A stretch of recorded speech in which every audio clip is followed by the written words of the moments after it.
Alimentado por las aguas del deshielo, en la vertiente este de la cordillera andina peruana, un pequeño arroyo comienza su largo viaje hacia el mar.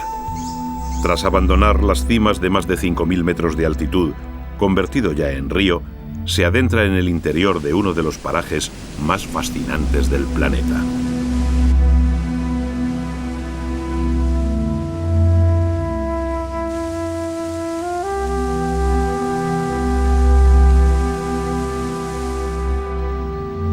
A su alrededor se desarrolla el ecosistema más complejo y rico de la Tierra, el bosque tropical lluvioso.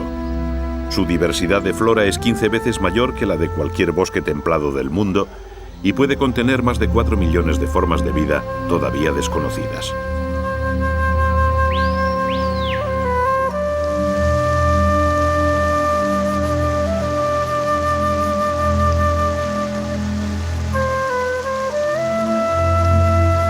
Ríos y arroyos llenan una tierra donde las lluvias son constantes y pueden alcanzar en algunos lugares los 11.000 milímetros anuales. Todos ellos desembocan en un único caudal, un río que a través de esta selva impenetrable lleva hasta el mar una quinta parte del agua dulce del planeta.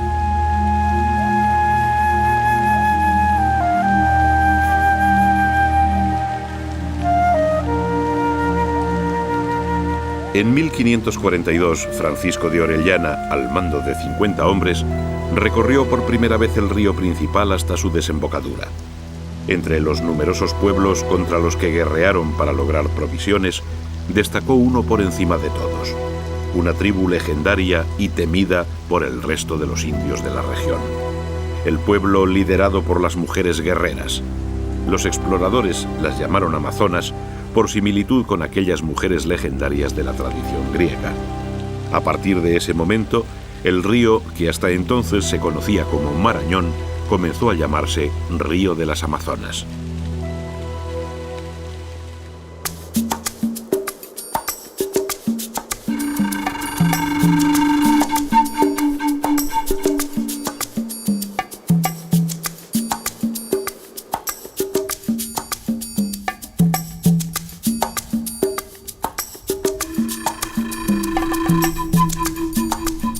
La cuenca del Amazonas ocupa más de 7 millones de kilómetros cuadrados, lo que supone un 25% de la superficie total de América del Sur. Es una inmensa llanura sin apenas elevaciones, cubierta casi por completo por diferentes tipos de bosque tropical. La selva es tan densa en algunas regiones que llega a cubrir por completo los ríos. En su interior, menos del 5% de la luz solar logra atravesar la densa capa de vegetación y alcanzar el suelo.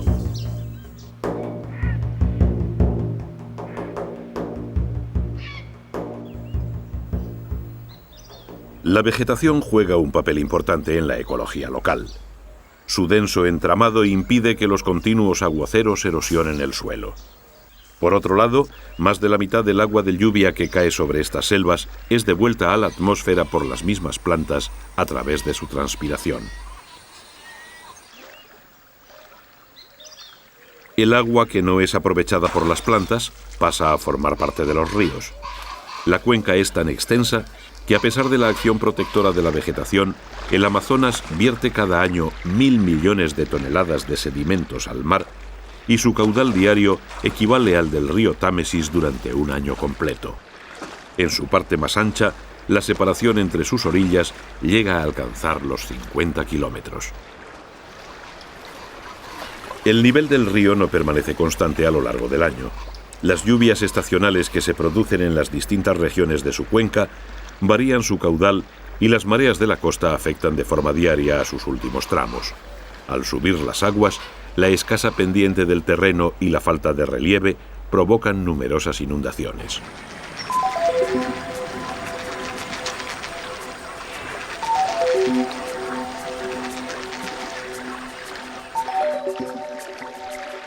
Cuando las aguas vuelven a su cauce, dejan tras de sí lagunas y charcas que poco a poco desaparecen. Los peces que no han podido regresar al río quedan varados sobre el suelo del bosque.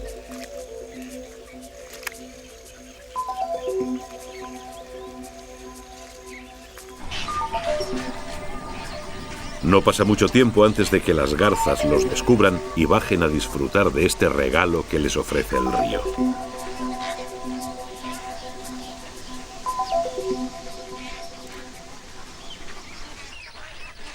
Miles de aves de distintas especies cubren los árboles de las orillas. Tanto el agua como la comida son abundantes y las estaciones del año apenas se diferencian entre sí. Las temperaturas medias rondan los 25 grados a lo largo de todo el año y no existe una verdadera temporada seca. En estas condiciones, las aves no tienen necesidad de emigrar y muchas permanecen aquí de forma permanente.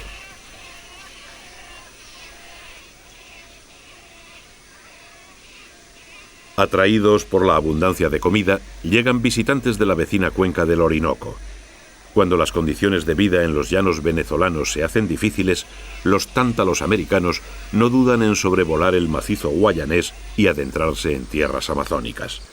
Aquí permanecerán hasta la época de cría, momento en el que volverán a los ríos donde nacieron para sacar adelante una nueva puesta.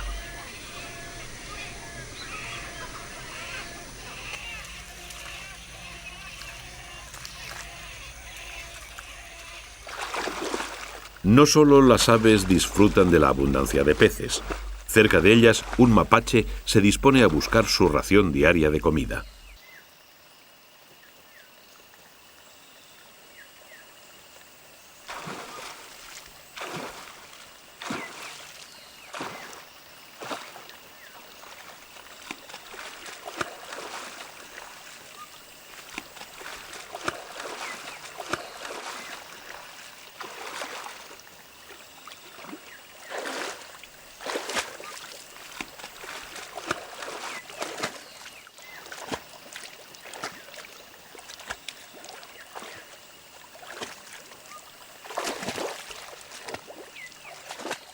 Tras capturar la presa, muerde su cabeza para matarla y se la come dentro del riachuelo.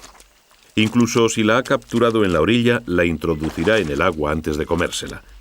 ¿Por qué el mapache tiene esta curiosa costumbre? Es algo que todavía es un misterio.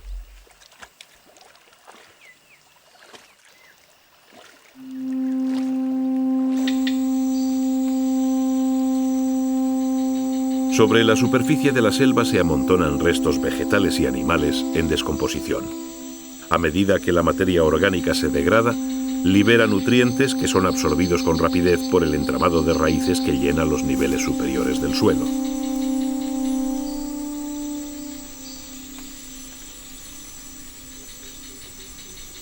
Una gran diversidad de fauna vive entre la hojarasca. Insectos, gusanos y artrópodos colaboran activamente en la degradación de la materia vegetal. A su vez, ellos forman parte de la dieta alimenticia de los reptiles y pequeños mamíferos que habitan este estrato.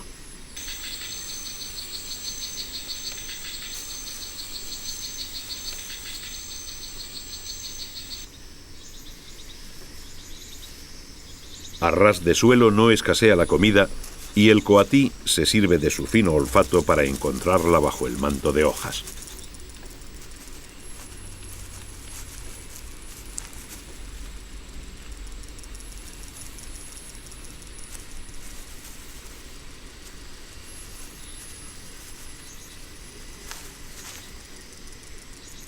Este pequeño mamífero es a su vez presa de los grandes predadores del Amazonas, los felinos.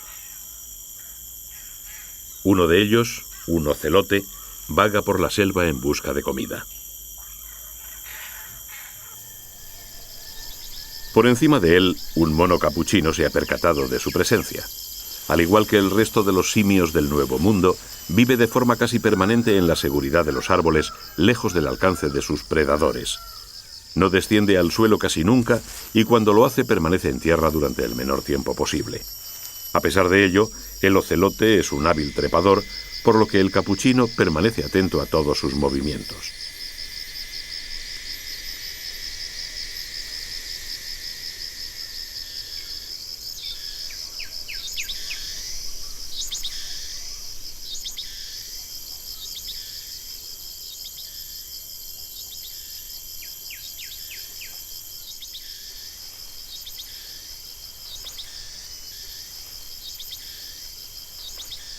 Con la presa al tanto de su presencia, el ocelote no tiene ninguna posibilidad. Su estrategia de caza se basa en la sorpresa. Sin ella es casi imposible que logre contrarrestar la agilidad con que estas presas se mueven en los árboles. Finalmente decide marcharse para tranquilidad del pequeño mono.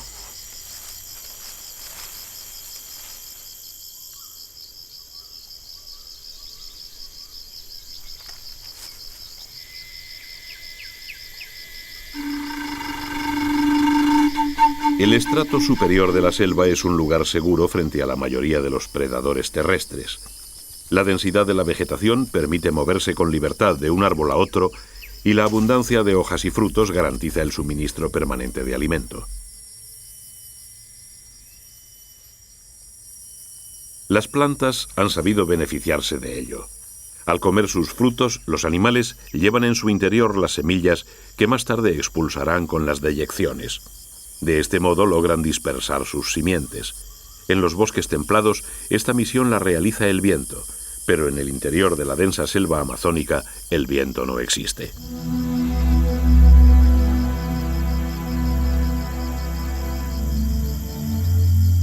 Con el tiempo, muchas especies tropicales han evolucionado hacia una vida en las alturas. Insectos, anfibios, reptiles y mamíferos han colonizado un estrato del bosque que parecía exclusivo de las aves. Estas, por su parte, desarrollan plumajes de vivos colores impensables en otros ecosistemas.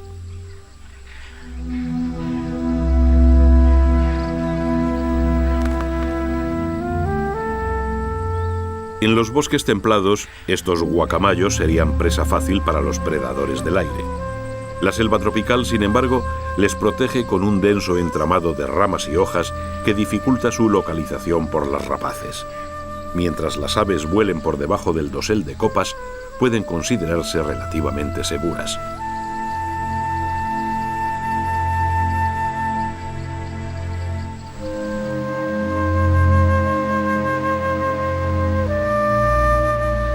La vegetación también ha sufrido numerosas adaptaciones. La lucha por la luz es aquí la mayor prioridad. Los rayos solares apenas llegan a los estratos inferiores, por lo que los árboles tienen que desarrollar enormes troncos para alcanzar la altura necesaria.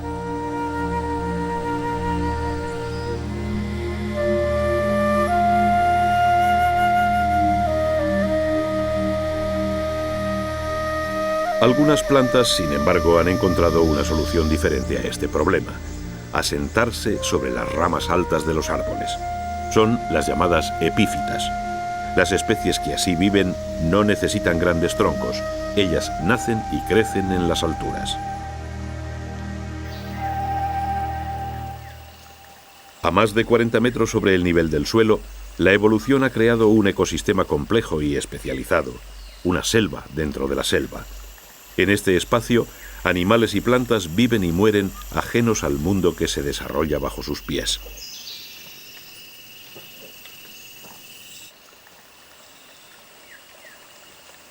«40 metros por debajo de este paraíso vive el hombre».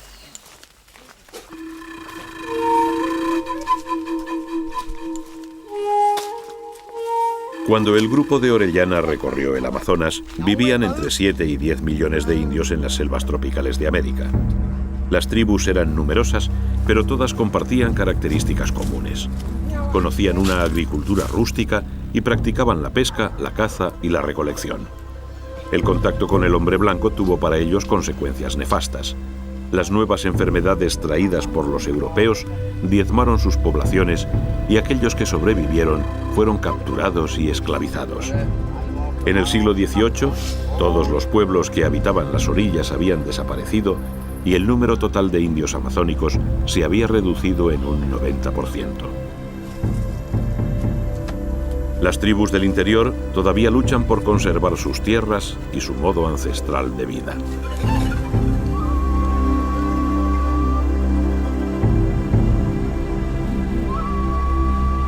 Sus poblados se encuentran dispersos por la cuenca amazónica. Están formados por unas pocas cabañas en un pequeño claro abierto en la selva. En cada choza, alrededor del centro, se cuelgan los chinchorros, las hamacas de los indios. En ellas duermen y se refugian en las horas más calurosas del día.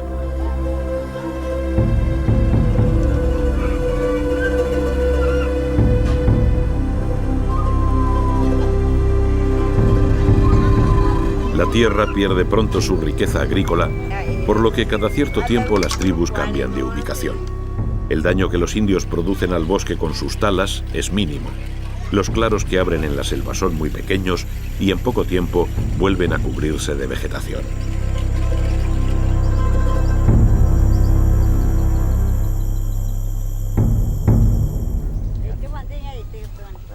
Cada tribu utiliza sus propias tácticas para cazar o pescar. Los Guaorani, un pueblo de la Amazonia ecuatorial, son especialistas en la caza con cerbatana. La preparación de los dardos es tediosa, pero tan importante como una buena puntería.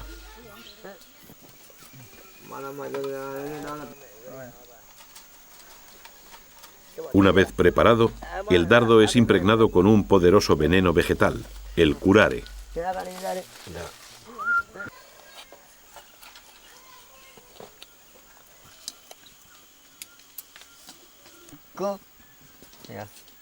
Por último, el dardo se remata con un material algodonoso para que tape el interior de la cerbatana y pueda ser propulsado.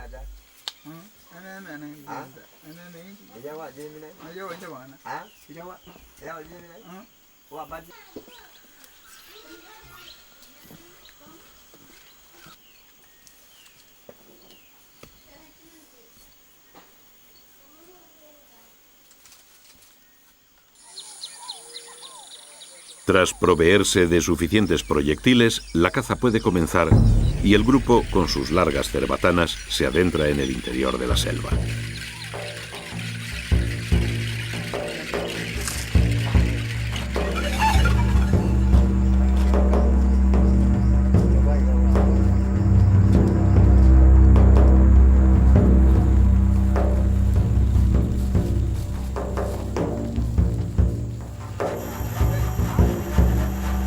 La pieza que buscan se encuentra en lo alto de los árboles y constituye el manjar más exquisito que se puede hallar en la selva, un mono.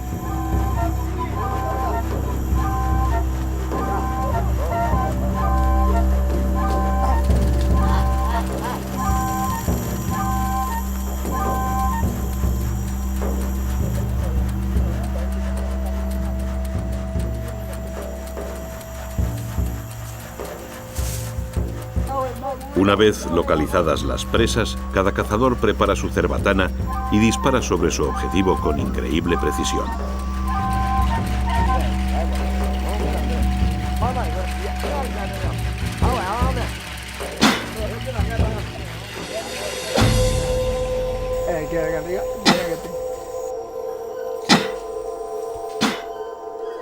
El veneno no es instantáneo, por lo que el grupo tiene que seguir a sus presas por la selva hasta que éstas caen literalmente en sus manos.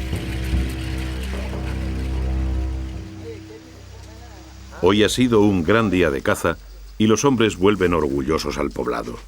Al igual que ocurre en otras tribus, la carne se repartirá entre todos los miembros de la comunidad, hayan o no participado en la cacería. Las mujeres serán las encargadas de preparar en el fuego de la choza este suculento banquete.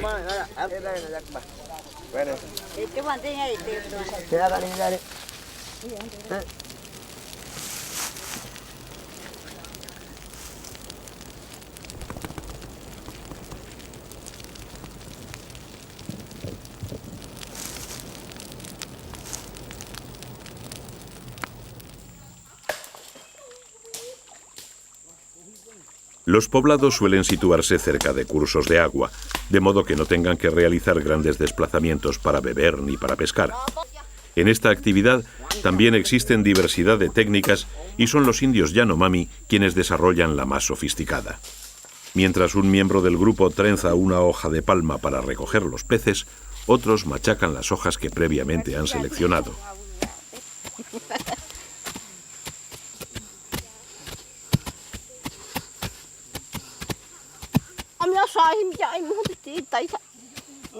Estas hojas contienen una droga que adormece temporalmente a los peces. Una vez machacadas, las introducen en un remanso del río y esperan.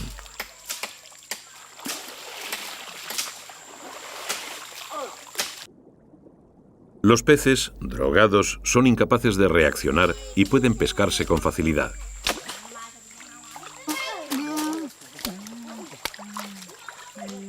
Todos participan en la pesca, incluso los más pequeños.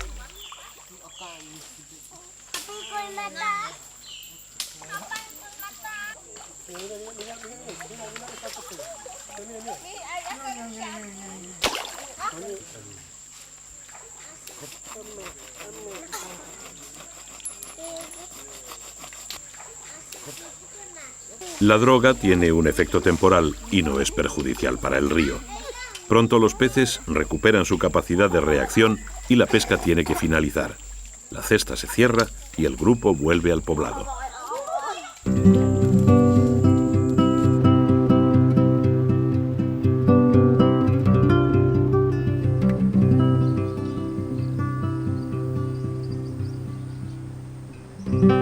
El río ha cambiado mucho desde que Orellana navegara por él con sus bergantines. En sus orillas, las antiguas chozas de los indígenas han dado paso a construcciones más sólidas y las tradicionales canoas han sido sustituidas por barcas a motor.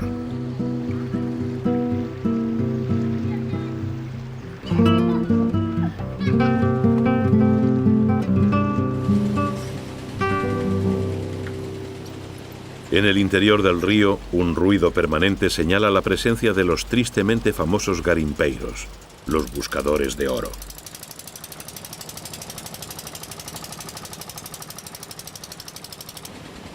Procedentes de los estratos más bajos de la sociedad brasileña, los garimpeiros llegan a estas tierras engañados por el espejismo de la riqueza. Jamás alcanzan su sueño.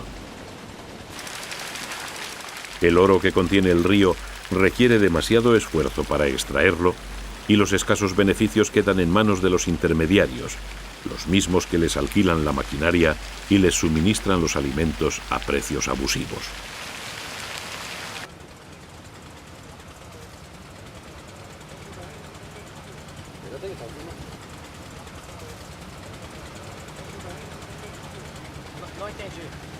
Mientras tanto, el mercurio, necesario para separar el oro, contamina las aguas del río y envenena a sus peces.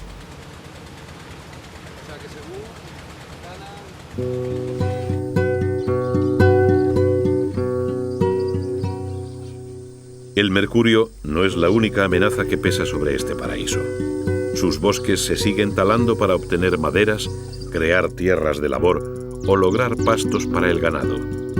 Las tierras de los Waorani poseen petróleo en su interior y los indios Yanomami sufren continuos ataques de los garimpeiros que extraen el oro ilegalmente de su selva. Los primeros españoles que surcaron las aguas del Gran Río habían partido de Quito en busca de El Dorado. Hoy, más de 400 años después, los hombres siguen buscando en sus tierras oro y riquezas. No parecen darse cuenta de que la gran riqueza, el verdadero El Dorado del Amazonas, radica en su diversidad biológica, su valor como reserva genética del planeta y su poder para fabricar el oxígeno que mantiene la vida. Un oxígeno que también necesita la propia especie humana.